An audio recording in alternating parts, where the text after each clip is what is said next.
Hi, I'm Christina Applegate. And I'm Jamie-Lynn Sigler. And this is Messy.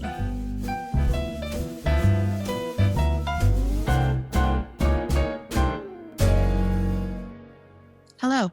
Hi. How are you? Honest. Only. I'm in relapse right now. Pretty bad. Oh, babe. What does that mean for you? I'm so sorry. Intense pain in my legs. Not being able to walk to the bathroom without feeling like I'm going to fall. Insane tingling that just has spurts of tingles that are weird, coming from like my butt down. And then I haven't slept for 24 hours because my eye is doing something weird where every time I close my eye to go to sleep, my right eye starts to shift like this. I don't know if that's something you have ever had or if anyone who's been listening has ever had, but I'd love to know if they have, because I tried looking it up last night and it can be a symptom of MS that could be some kind of possible damage to the optic nerve in my eye. And I couldn't sleep because every time I would close my eyes, my eye would start doing like crazy shit. So I have been up for over 24 hours. Oh my God, Christina. Yeah. Are you in touch with, obviously, your doctor? Yeah, we texted them yesterday and haven't heard back from them about it. Definitely I'm going to have to go in and see someone because it's a little scary and it's freaking me out that like my eye is like going to burst out of my face or something. So I'm a little concerned about that. And my legs have never been this bad. So I don't know what's going on. Like no energy, legs are just done. Like, yeah. Can't get circulation. I can't get them to stop hurting. Yeah, no matter what you do. No. And that sometimes happens. Like, no, and that's, to me, one of the most frustrating things about this is sometimes you could be doing all of the right things and it's not fixing the problem. Like, I mean, normally would happen. So then you do all the wrong things and you just lay in a dark room watching TV and wanting it all to just go away. And that's kind of where I'm at. How are you? Well, I'm okay. I'm fine. I last week, it's funny because I've actually talked about it with a couple of people and I don't know if it was like a collective experience and I don't know if you felt this or anyone you know, but last week I had like a major grieving day. Like I woke up one day and I was depressed and I hadn't been that low in a while. It came out of nowhere. I don't know what it was. I was in bed all day. I was sad. I was frustrated. I was grieving. Like I said, I just think like really just giving myself the moment, but also like just not seeing the other side of it at all. But I'm okay now. I almost feel like a relief right now that I felt that. Like it felt important and necessary. I mean, I also just think it's like, it's really weird to like go this long without working. It just like, even though obviously I'm busy with my life and my children and everything, it's just, you know, there's like a whole part of you that's not fulfilled and that's just, you know, not exercised. And it's just, it feels like it's like, wake up, mom, and like address my illness, go to sleep, wake up, mom, address my illness, go to sleep. Which is, you know, fine, but not ideal every day for months and months and months. But but I'm okay. I will say though, I will say positively, I'm feeling pretty good this week. So I'm going to take that win today, even though I don't. Yeah, take that. And I'm going to take it for us because at the same time, like, I know where you're at and I hate it for you and I'm sorry. And I want to be like respectful of where you at. But also I think it's like important for us to like remember these, like you had the win vacation, you know what I mean? Like, yeah, it was a win. And then came home and deep depression set in. And I'm going to be honest with you. I need to buy stock in Cottonelle because I haven't taken a shower in 3 weeks. Oh, honey. Because I can't stand in my shower. There's no fucking way I can stand in my shower. I have such a small bench and my ass is so huge these days that I can't sit on it. It's like I slip right off of it. It's slate. You know, it's very Four Seasons Hawalalai slate. And so I've been cottonelling my body. So there you go. It's doing the job. Thanks, Cotton out. Well, I don't know if it's doing the job so much. I smell so bad and it's like awful. Thank God I'm always alone so that no one smells me except for Sades. And she's always like, oh, mama, that is bad. What's happening? Kids will right always there. tell you. Yeah. And I make her smell my armpits just to make her vomit. Just to check. And then she makes me smell her breath. Yeah. And then we laugh about that, how disgusting that smells. Well, there's a lot of things. Yeah. There's a lot of things in there, man. Keep it real. So I was going to say something, and I think I might have mentioned this before. When asked, how are you? Most people don't want to hear the answer. And I think that I had someone in my life that like didn't want to hear it and called me woe is me to someone else. And so today I was really nervous because I'm not doing good today. And is that a burden? Does that become a burden when you ask that question? Are you then taking away someone else's grace or happiness or something because you're being honest about how you're feeling? And the whole point of our friendship is for you to never feel that way. Not just because I can sympathize and empathize with what you are going through, but just as human to human, like, no. And I think that I'm sorry that happened to you and that made you ever even doubt the space that should be held for you and everyone always. But I think that people that aren't in a place to really engage, I mean, that's on them. That's their choice. That's on them, and their reaction should not be taken personal. I truly believe, like, you being able to share what you're going through and what you're feeling takes great strength and courage and humility. And anybody that can't receive that has whatever shit, I'm not a doctor, but whatever stuff going on, that's their problem. Like, I really don't ever, I really hope that you can get to a place where you don't, and look, you're going to run into somebody else that does that. And so am I. We all are. But it's about, as you get older, you know, it's like about finding your tribe, your people that you don't have to question that ever. But I think that's the thing. It's like most people don't want to hear because, well, look, everyone's going through their own shit. And I get that. And this person that said that about me was going through stuff and she didn't want to hear about my stuff. I never want to be in a friendship where it's not reciprocated, where we can't be right there for each other. Like when my friends are, you know, I have like two, well, I mean, you obviously, but you know, here at home, like I want to know how you are and I want to know how shitty it is. And I will be an ear and a shoulder to lean on, regardless of what I'm going through. And I think a lot of times people like that see us who are disabled and stuff like, oh, my problems are not as big, but they are. They're just, what you're feeling is just as important and just as like as anyone important. True. You can't judge trauma. You can't compare issues or problems or like you can't. It's just it's all relative, it's all real, it's all valid. I think that like that's one thing that this whole experience has definitely taught me. And I really like, again, I'm really sorry that happened with somebody that you're close with, because that's I can understand why that would really. Well, I think it was in realizing that I probably wasn't close to that person.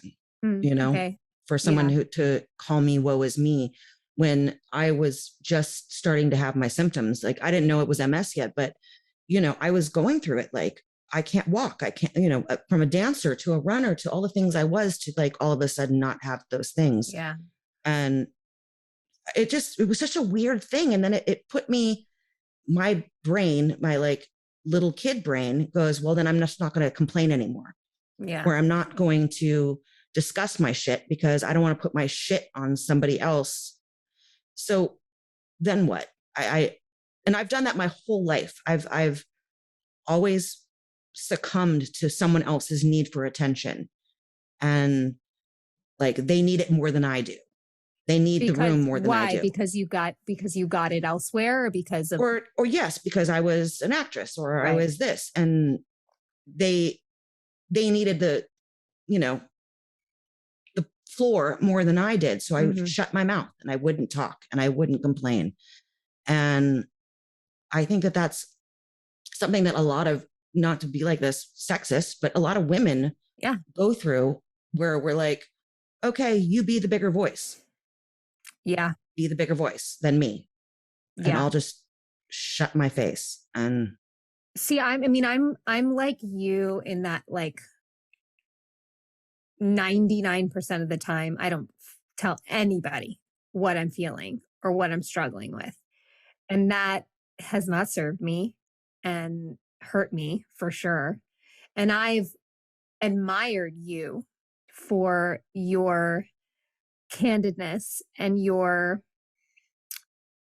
ability to go there and be like, no, this is fucking bad. Like this sucks. Like that is something that I have truly learned from you, because I think it's essential. I think it's essential for survival, for living and being human, and to bring up, like your people around you. I mean, you've touched on it, and I talk about it a lot too with my husband. Like when you deal with something chronic, whether it's a disease, whether it's addiction, whatever issue might plague you a lot in your life, those in your close circle and in your immediate family, it's also their issue as well. And it's really hard to not feel guilty about it. It's really hard to not feel bad about it.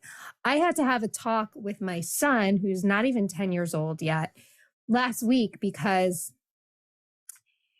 it was one of those days where it's super hot here, and I pushed through, and we were going from activity to activity to activity with them. And I don't say anything, and my bladder was acting up, and my legs weren't cooperating, and I'm going from this sport to this sport, and my 5-year-old's acting out, and he has IBS, and I'm this, and I'm gripping, I'm literally white knuckling my life. And when we got home, the boys got in a fight, and I just snapped. I screamed at them, I yelled at them, and was the type of parent that I don't want to be, that I don't like to be, that I had growing up, that I promised I would never be. And I took a minute, and I came into my room, and I had a good cry, and I felt bad for my family, but I was like, they need to understand what I'm going through right now. And I sat my son down, and I said, this is a very unfortunate reality that comes with your mom. Like, I have a lot of great things I think about me, but one of the things that comes with me is this disease. And I don't want to tell you that it's hard for me. And I don't want to tell you that I have to push through things, because that shouldn't be your problem. I want to be there for you for everything. But the truth of the matter is, I really struggle in my body a lot.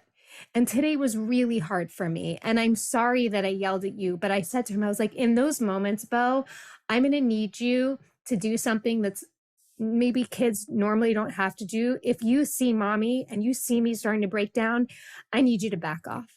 I need you to just start behaving or take a minute, because I want to be calm and I want to be patient, but I can't do it. I can't. And he looked at me and he was like, please. It was so sweet. He was like, Mom, don't ever feel bad about anything you're going through. And I'm sorry, and I'll help you. And we had such a beautiful moment as a mom and a son. And I'm always looking and holding on to like any gift that can come from this experience. And I just was like, you know what? If anything, this little boy is going to be so empathetic and conscious of what other people go through because of what he sees his mom deal with every day. And I was so proud of him. And I still deal with my guilt and everything, but to just have that open communication is like really important, so that I don't constantly harbor the feelings of guilt and that I'm a burden. And it's just the reality. It is like, I take extra care. I take extra time. Things just aren't going to flow as normally as they can with other people because of me. But I would be nowhere without the people that show me the grace, like through it. And I'm so grateful for it. Well, thank you for like, Sades has, gone through this now, and, one day I was sitting in here crying, and she just came and just hugged me and kissed me on the forehead.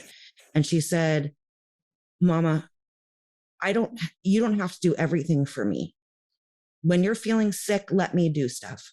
And she's really kind of come into that right now. And that's like you were saying, it's such a burden to like be our kids, these people that we're supposed to be the ones holding them up every day.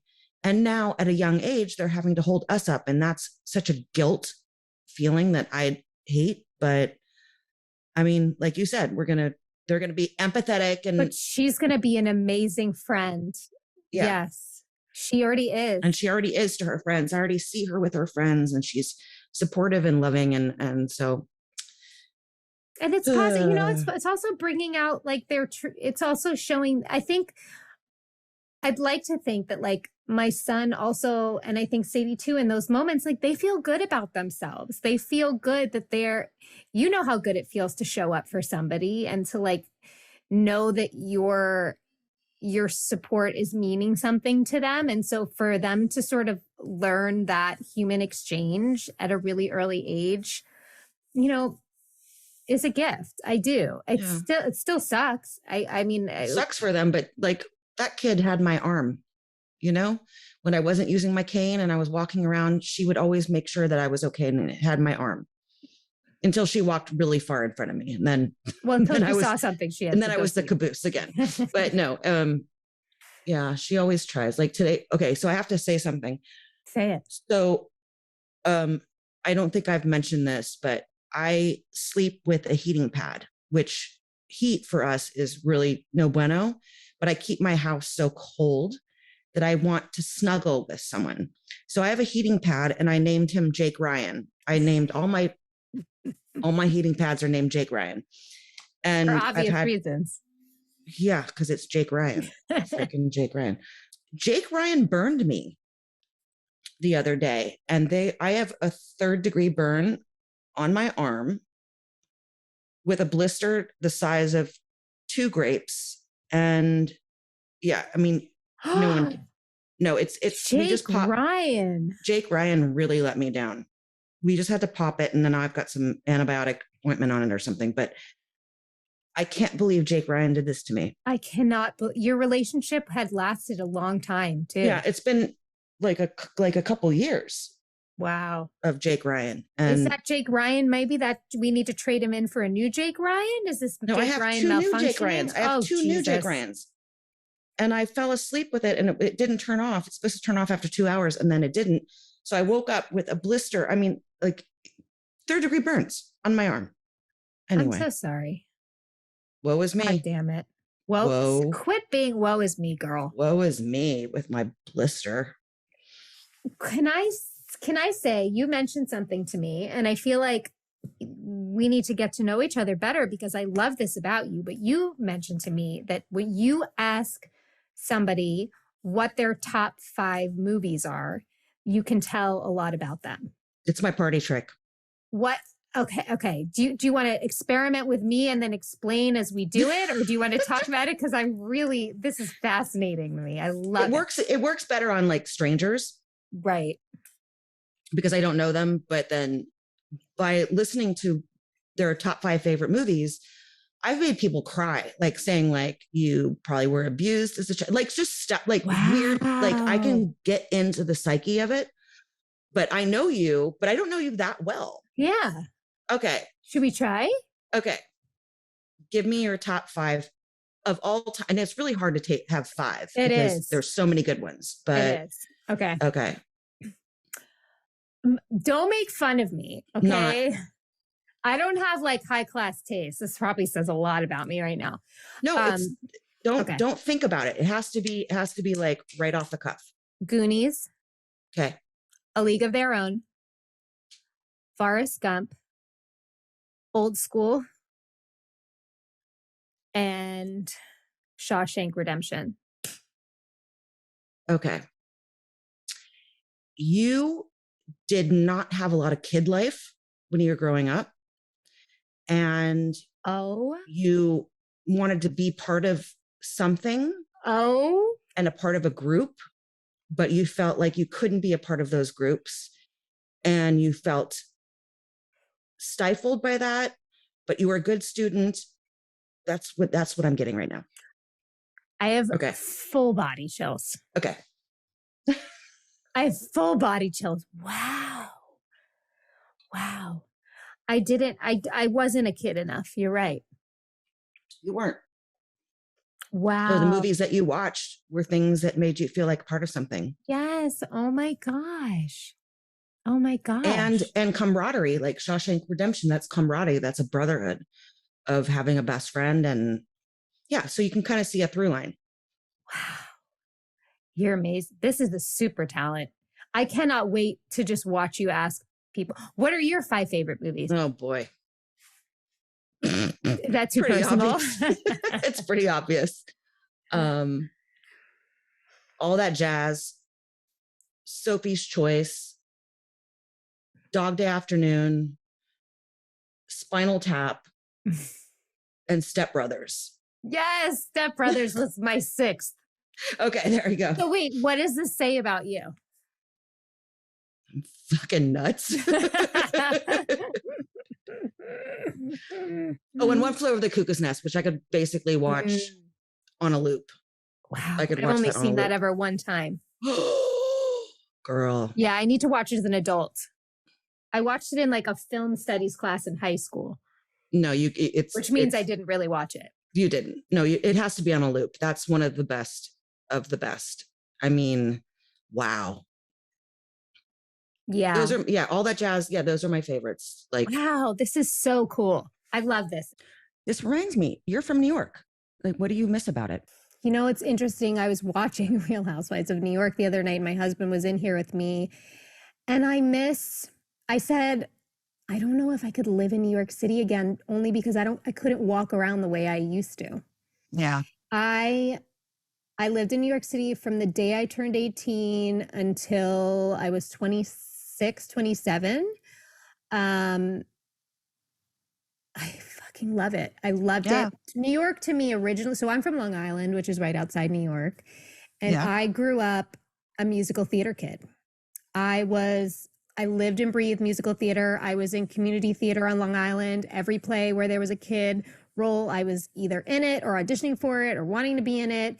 I was in a million productions of Annie, every Y. Like my poor brothers came to watch me and all this shit. So New York City for a long time represented Broadway. Anytime we went into New York City was only to see a play or a musical or for me to go on an audition. I would take the Long Island Railroad with my mom and go to all the open calls that we would read in backstage. And when the audition for Sopranos came along, I was 16. I thought it was musical. Oh, wow. Because Sopranos. Exactly. Little did you know. Little did I know. But I think what got me that part truly was my thick New York accent. When you watch that show and you see the first few seasons, I am not putting on an accent. That was me. I remember. That was me. All the walk, talk. Like that's how I don't know how I lost it, but it comes back every once in a while. But anyway, New York City, that's what it represented. And then when I started the show and I graduated high school, I went to NYU for a little bit and then I got my own apartment and I lived all over. I lived in Tribeca. I lived on Upper East. I lived in Midtown. I literally lived in Times Square. And then when I was 20, my dreams came true and I got to play Belle in Beauty and the Beast on Broadway. Oh my God. Which was... I didn't know that, Jamie. Yeah. Yeah. Oh my God. Wow. And it was really cool because it was in between shooting... I think it was the second and third season or third and fourth season of Sopranos. And I was doing Beauty and the Beast. Edie Falco was doing a play called Frankie and Johnny. Okay, yeah, I know with that. Stanley Tucci. And Oh my then God. Lorraine Bracco was doing The Graduate. So the three of us were all on Broadway at the same time in our That's 6-month so hiatus. cool. It was the coolest, especially because from being New York, I never knew who was in the audience. I never knew who was there to see me. It was during the holidays. And you know, when it's Disney and all these little girls dressed up like Belle, sitting in the front row, you're everybody's hero. But I got diagnosed with MS a month before I started Oh my Beauty and the God. Beast. And I wasn't really symptomatic, but I had little things that like, you know, I didn't know the disease well or what it would mean for me. So if, you know, I had a bladder spasm while I was on stage, I'm like, oh my God, I'm going to go pee my pants on Broadway, or my balance was off when the Beast would twirl me and I'd be like, is this the beginning of the end? Like, I just remember a lot of that. And this was at the point where when I was told by a doctor, like, never tell anyone, you don't tell anybody, you don't tell anyone. It was like secret, secret, secret, secret. Like just my parents knew and my fiance at the time.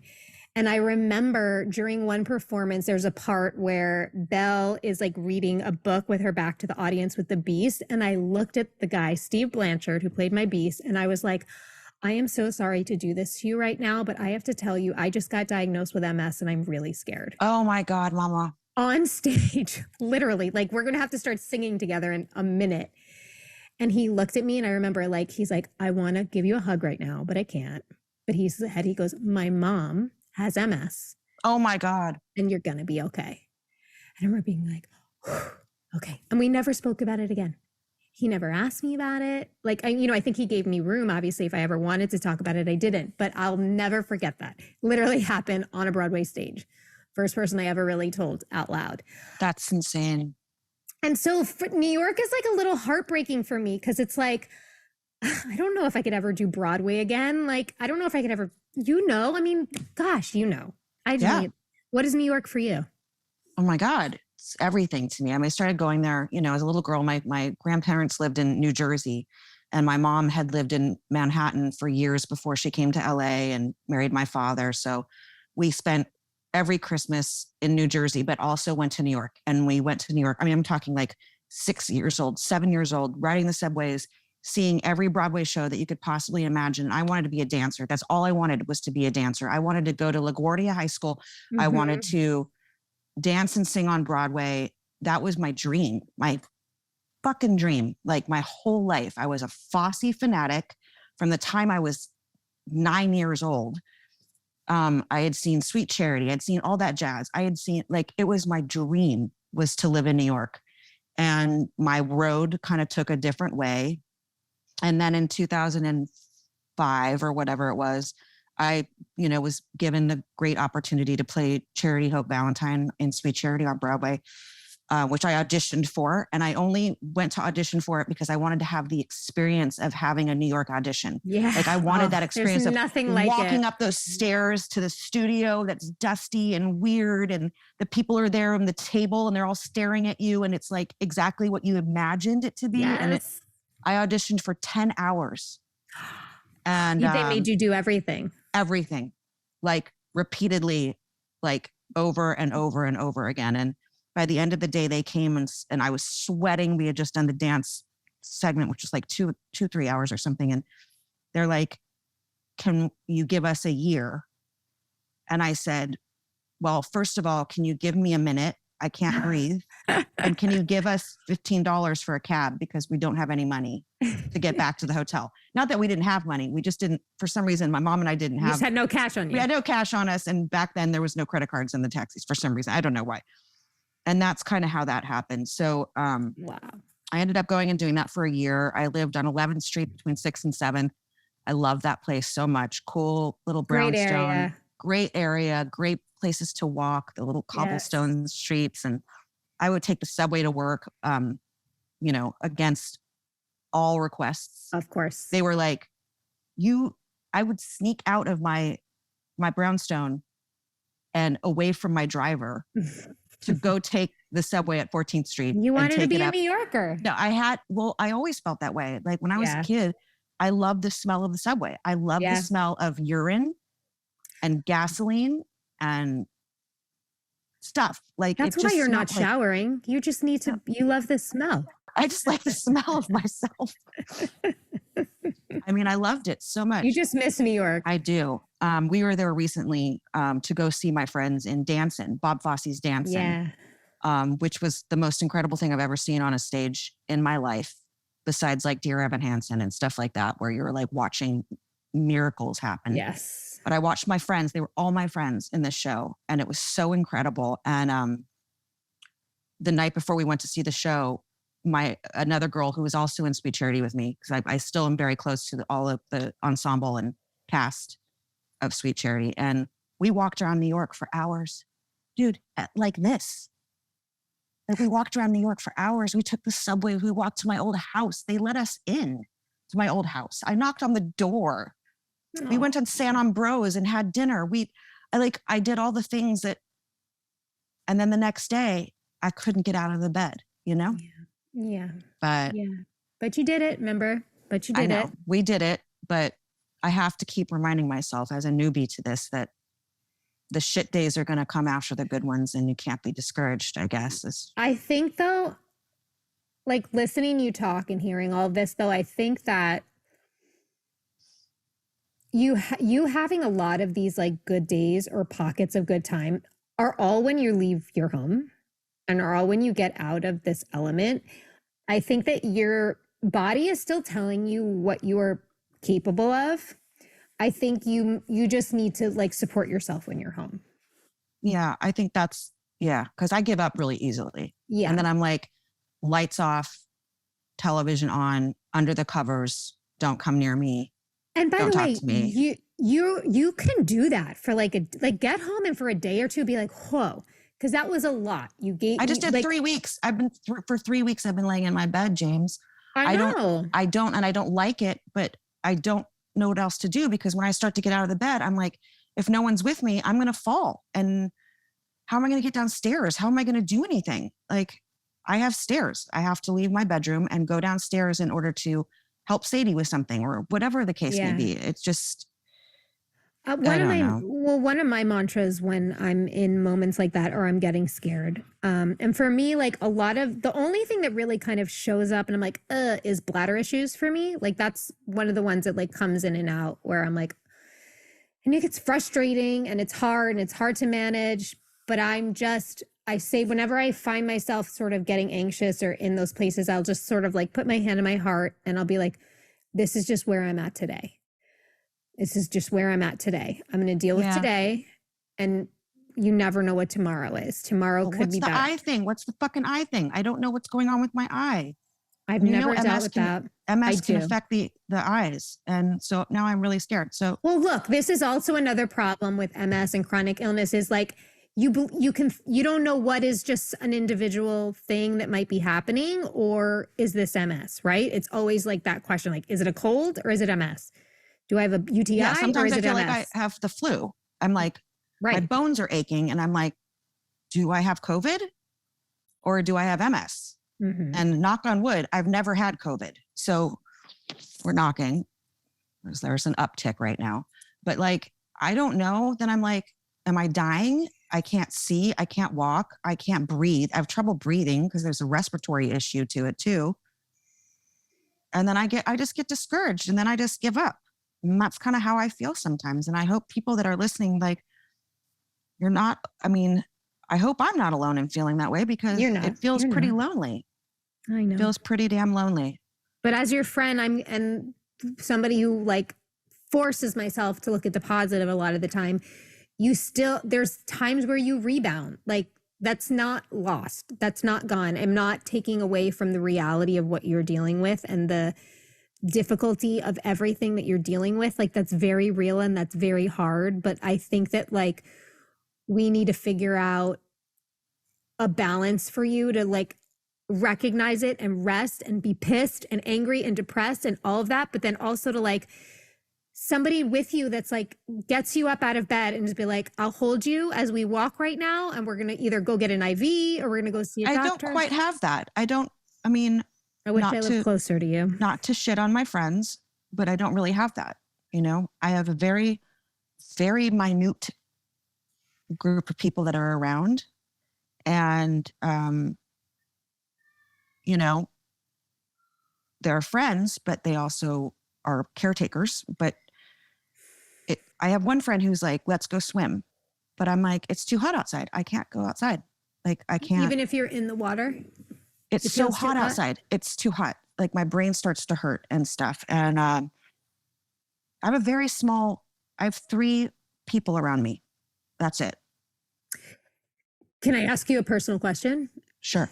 Is that because it's hard for you to trust people? Is that because... No, I just don't like people. That's an answer. That's an honest answer. I appreciate you. People. Like annoying. Most people are just annoying. So these are the least annoying ones. And it's also very hard to ask for help. I think especially as like a grown woman that's like had so much success all because of herself. You know what I mean? And everything that she has and owns and is because of you. It's hard to ask for help. Yeah, I don't like asking for help because I'm always like, no, because they'll be like, let me help you to the bathroom. I'm like, no, I have to walk. Like, it's important for me to try to walk. Like, because I've been laying here for 6 hours. And are you just stiff? Oh, it's stiff and weak and pain. Like in my bones pain from my knees down. When you hit the ground pain or all? Yeah, like I almost fall over. And the bottom of my feet are completely numb. So I can't feel the ground. Yeah. That was my first symptom, was the numbness in my feet. Right. Mine too. So I just I fell into the wall trying to get to the bathroom this morning and just, things like that. And I was alone because everyone was asleep. So. You know what's so weird though? Like I fall in the wall all the time, but I think now I'm just used to it. Like this is. You're used to it. I'm not used to falling into walls. I mean, I lose my balance and there's hand marks. I have white walls in my house and there's just little fingerprints, not from my children, but from me. They're like my touchstones that I use to get through my house. And it's so it's funny. I'll leave a physical therapy session and I'll stop myself and be like, oh shit. I didn't even realize how much I just depend on surfaces, because when I get out into the real world is where I'm freaking out, right? Well, I was going to say in the 90s, I fell into a lot of walls, but that was for a completely different reason. Yeah. Well, good for you. No, but now when we're out in the fields of life and there's nowhere to grab onto, I get so fucking scared. I understand. Panic. Well, that's when you bring out your awesome walking stick that you designed. Hello. FUMS. Fuck you, MS. My son put the FUMS keychain on his backpack. I love that so much. That makes me so happy. Mm-hmm. That's pretty cool. Well, I hope the public school teachers in Texas are cool with that. I'm going to give you a side note. Probably not. Yeah. I figured. Oh, well. Well, you could put the Believe one on there too. My 5-year-old has the Believe one. Okay. My 10-year-old has the FUMS, but it's fine. He's supporting his mama. It's all good. It's all good. My little one said to me yesterday, we were leaving my bedroom and it was one of those moments where getting up, and especially when you're getting up from laying down or when you were being sort of what's the word? Sedentary? What's the word? Wait, hold on. Sedentary. Thank you. No, we got this. Thank you. For a while, I get extra stiff when I'm sitting up. So I was walking behind him and I was like, oh, and he was like, you look like an old lady. And it's our joke. I'm like, I know. Haha. And he turned around to me and he's like, every mommy except you can run. And I said, I know, buddy. I'm really sorry. And he goes, I don't like it. And I said, you don't have to like it. I don't like it either. I really understand. It's those moments are getting harder for me. Okay, now you just fucking turned me on my head. Oh, because I know that they look at us. My 12-year-old, she just makes fun of me, basically. But I know how much this is affecting her. Mm-hmm. And she comes in and hugs me every day when I'm in bed, but she's always like, I know, Mom, because you're one of them. You're a disabled baby. And that's what she calls me, a disabled baby. That's what we almost called this podcast, by the way. I know. Would have probably offended a lot of people. So I'm glad we didn't do that. Then we should. That's used in my home. But, oh, honey, that's heartbreaking. Yeah, I know. And I have like two very different ways that my kids react to this. But I gotta say, like, sometimes that's like, or more times than not, it's like 90% of the reason why I still get up and go to physical therapy, or still get up and like go to that Pilates workout, or still get up and stretch, or go in the cold plunge, or stand on the power plate, or whatever the fuck it is. Because maybe I'm stupid, but like I still dream about being on Broadway again one day. Like I still like, maybe it'll never happen. There's probably a good chance it won't, but that's what keeps me going most of the time. It's weird. It's a part of me too, in that sense of, you know, I kind of laid the cable. Well, that means pooping, right? Wait, what is laying cable? Not necessarily. Laying cable, yeah, I think that's pooping. Or boning? Well, I laid the cable out of my mouth of saying that I was retired because I couldn't imagine at that time, of course, going to a set again at this moment. But fuck, I miss it. It's going to look different. It's not going to look or feel the way it always has for like decades I did a whole of your season. life. I did a whole season completely in a flare. The worst of it. Like, I know. I was falling over every day.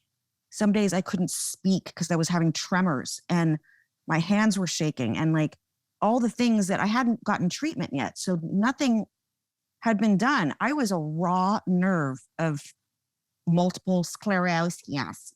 I know. And you still got an Emmy nomination. This is true because people feel bad for the disabled. No, that is not why you got it. You got it before. Shut up. That is not why. If anything, we know Hollywood's doesn't. They really don't care about the disabled. They don't care about the disabled people. But it's not going to be how that was either, because you didn't know, you didn't have your disease in control at all. You didn't have the support you needed at all. And you also, yes, you had your boundaries like we talked about, and you had certain things, but you're going to be able to be way more specific about what you need and don't need when you're ready. But is anyone gonna, like, I go think about, like, is anyone gonna hire me because kind of gained all this weight and I don't look the same and I don't act the same and I'm gonna be a problem, and then I'm gonna only be able to work for 8 hours, or I'm gonna have to show up later, or like all those things as conditions that I'm so scared to ask people for. But you know, you are Christina motherfucking Applegate, and you put that out there for you put out there for a moment that you're done.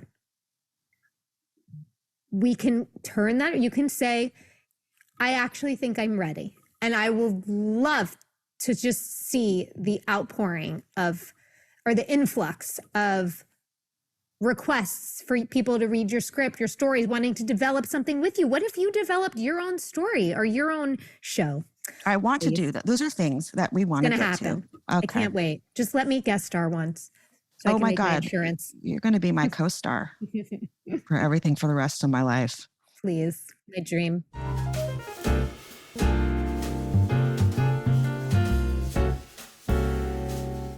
Here's our first question from a listener. She says, this is Brittany.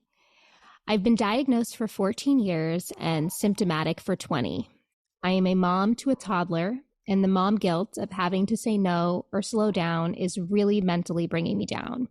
Any tips for being less hard on myself? I think that we float that right to you, Jamie. Yeah. We float that one right to you.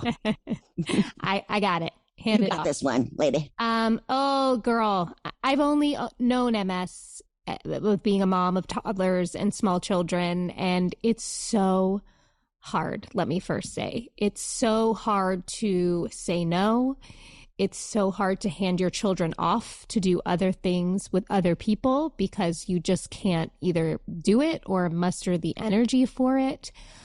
I wish I had some beautiful secret to get rid of the mom guilt. Mom guilt, I think, just exists because we love so much, no matter what.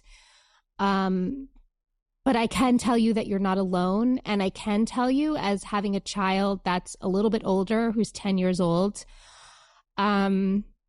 he sees my struggle and he understands it, but he has never, ever made me feel like I'm any less of a mom because I can't do things that other moms can. In fact, he's even actually said that out loud to me. So, you know, we talked about this before, that sometimes we can obsess and think so much about the things that are being taken away from our children's lives because of this. And that's very real, and we're not wrong. But I also do think that it gives them just a life lesson and some compassion and empathy that maybe they wouldn't have been exposed to, you know, this early with. So I'm sorry, Brittany, and I get it. And find ways to sit down. My son was obsessed with hockey, so I used to just play knee hockey with him. We did a lot of Legos. We did a lot of coloring. We just got creative. Anything you want to add, Christina? I mean, my daughter's only known me like this for these 3 years. Yeah. Before January of 2021, I was a very not MS person. I was hiking every day. Could dance around the house. I could do anything with her. I could drive her anywhere. I could do all these things. And, you know, mine came on, you know, subtly, but then got really bad really quickly. Because stress can bring on the symptoms. And I was going through an incredibly stressful time. So she's known me as both. And, you know, luckily she's not very active. So she loves to lay in bed with mama. She loves to lay in bed, even at 13. Like, you know, we watch Only Murders in the Building, or, you know, shows that she wants to watch, and we just cuddle in here. And there is that sense of like, she understands that I can't do much, but she does love when I do stuff for her, because she has a semblance of her old mom, but she also knows that I can't always. And that's, she gets it, but I know that it hurts her. I know it breaks her heart every single day. So I don't really have tips, because I'm learning as I go. That's all we can do. Okay. I have another one that I'm going to read. Gosh, I need trifocals too, Christina. Here we go. My try is just not working. It's everybody else is working, but the reading part, which is why I really need them, is not working anymore. So I need a full, you know, makeup. We need some new glasses. We need some new glasses. Plus, they're always dirty. Okay, this is from Alicia. Hi, Alicia. Since my diagnosis, I have found other MSers on social who have become incredible supporters and real-life friends. Can you share how having friends with MS has helped you through the good, the bad, and the ugly? I'm going to hand this one to you. Oh, you're going to toss it over? Going to ping pong me? Yeah. So first of all, I have to say, Jamie has been invaluable in my life since we were connected again through our friend Lance. And without her, I don't even know what I would do. But I remember when I came out publicly and I made a public statement, because, and I'm going to say why I made the public statement. I wasn't ready to make a public statement at all. But somehow a picture of me in a wheelchair was posted somewhere. And I just didn't want speculations. And I thought, you know what, I'm just going to say it, you know, and I said it on the platform and said, hey, this is what's going on. And please leave me to be through this.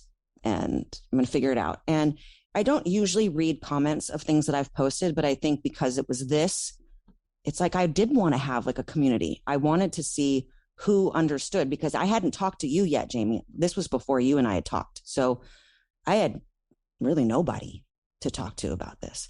And there was this one woman named Cindy, and she and I started a dialogue together online on Twitter or X or whatever it's called now. Not putting it down because, you know, gotta have it. But she and I have remained friends for 3 years, and we talk almost every day. She checks in with me every single day. We FaceTime. We, like a few nights ago, we're both up at the same time at like midnight, which is like my witching hour after I've been asleep for 4 hours. You know, we talked for 2 hours on the phone, and she sends me things, and she's just there for me, and we've never met. And I love her with all my heart. I love that. And you know, you were my first friend, really, like that I had a very close relationship with that had MS. I've met other people with it, and it's nice to have a moment of acknowledgement and recognition. I see you, I know what you go through, but you were the first person that I ever felt like that crazy support from. So I do think that it's really important. And if you can find somebody that just has some idea what you could be going through, it's incredibly helpful. I think it's invaluable. And there are a lot of different apps and, chat rooms that I look through. I don't, engage too much, but I look through and I feel seen and I feel heard because I didn't know anything about this disease, man. Mm-hmm. Nothing. And to feel like, okay, we've got these people and that know what we're feeling. And then there's ones that, I've gotten on the phone with, like, I think I told you that this woman who works at Peloton, her mom has MS, and she was like, get up out of your bed, get on your bike, you go move. And she's like incredible. She's like, probably 70 something. And she's just a badass bitch. And I'm like, I want to, but I'm like, I'm still in my, my grieving phase, I guess. Yeah. But it's so important to have all different angles. And I was going to say this too, and this, a friend of mine listened to our podcast today, and she sent me a voice note, and she was crying listening to it. And she said, and she has some autoimmune stuff, but it's not, not MS. And she goes, I'm never going to complain again after listening to that. And I went, oh, no. You complain, girl. It's okay. We've got your back. That's what we're here to do, is to talk about the good, the bad, the ugly, and the in-betweens. And hopefully it resonates and maybe lift someone up that day or allow you to have those feelings. And you know what's so weird? Sadness. I got a call today from this woman who I want to put you in touch with. Very high up level executive in our industry. She's a badass. She's been battling MS for 20 something years. And I was having a call from her today, and I thought it was because she would listen to the podcast or whatever. She had no idea. And she was like, I picked up the phone. She was like, Jamie? I'm like, yeah, I haven't talked to her in 9 months. She was like, can I please just complain to you for a second? And I'm like, of course. Because she's someone like me who's just kind of tried to white knuckle through and not say anything and not complain and try to not be a burden. And again, this is the space we're trying to create here, guys. It's just a safe space and a place where you can feel heard and understood. And while your voice may not be on this podcast, we hope you hear yourself through either one of us or both of us. Yeah, we're representing you. We're representing all the sides. Yeah. And about everything else too. That's what I said to my friend. I said, this podcast is for you, man. So you may not have MS, but this is for you as a person, as a human, as a woman, as, whatever the case may be. Or, maybe we have just funny guests and we get a little moment of repose from all of the madness in the world. But don't ever say to me, I'll never complain again. It's okay. Aww. We don't do that. But you know what? I also do think it's good for your friends that you maybe pulled back from saying what you were going through to some of them, for them to understand what you've been going through and hear about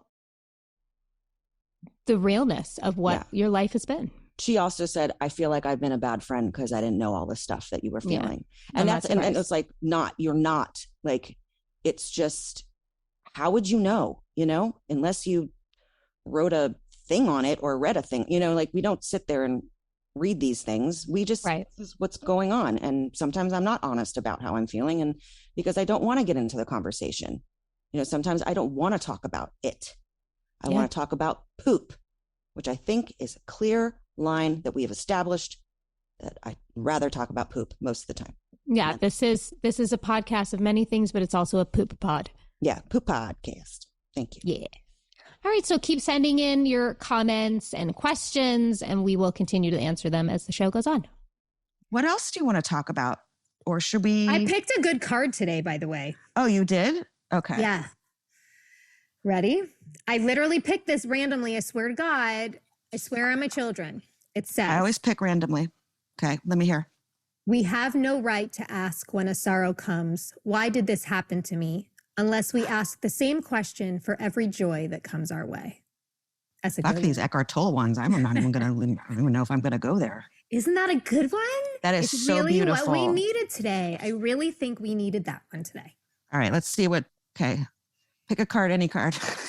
That light blue one in the middle. Right there? Nope. Yeah, that one's fine. This one? Yep, Okay. that looks nice. When the compulsive striving away from the now ceases, the joy of being flows into everything you do. The moment your attention turns to the now, you feel a presence, a stillness, and a peace. Very true. The power of now. Power of now, guys.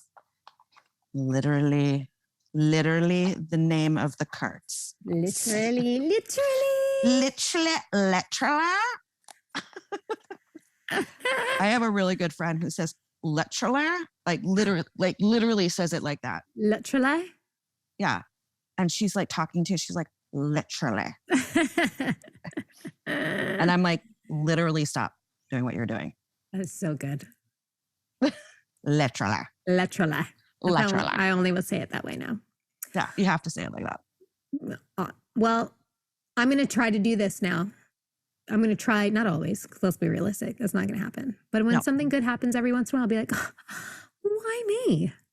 Yeah, I want to know that. I want to remember that too. Let's do that.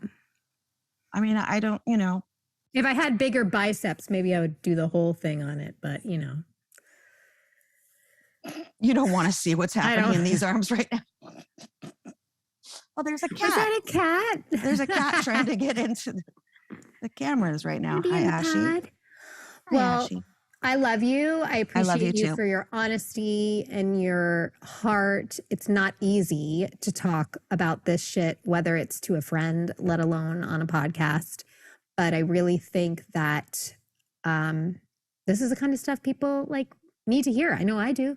Yeah. And then we're going to have some ones that are going to be some fun ones. Oh, yeah. Maybe today needed to be talked about because I was not in the mood to, I don't know. Yeah. All right. Well, I love you. I love you too. And so it is, guys. And so it is. We want to hear from you and answer some of your questions and read your comments. You can send them in through the contact form on our website, messythepodcast.com, or DM us on Instagram at messypodcast. This show is executive produced by Christina Applegate, Jamie-Lynn Sigler, and Allison Bresnick. Our audio engineer is Josh Windisch. And if you want to show us some love, don't forget to leave the show a rating or review.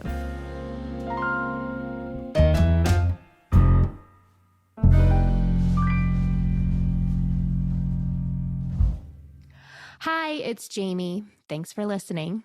I just want to let you know I am a paid spokesperson for Novartis, but this podcast is independent from my collaboration with Novartis.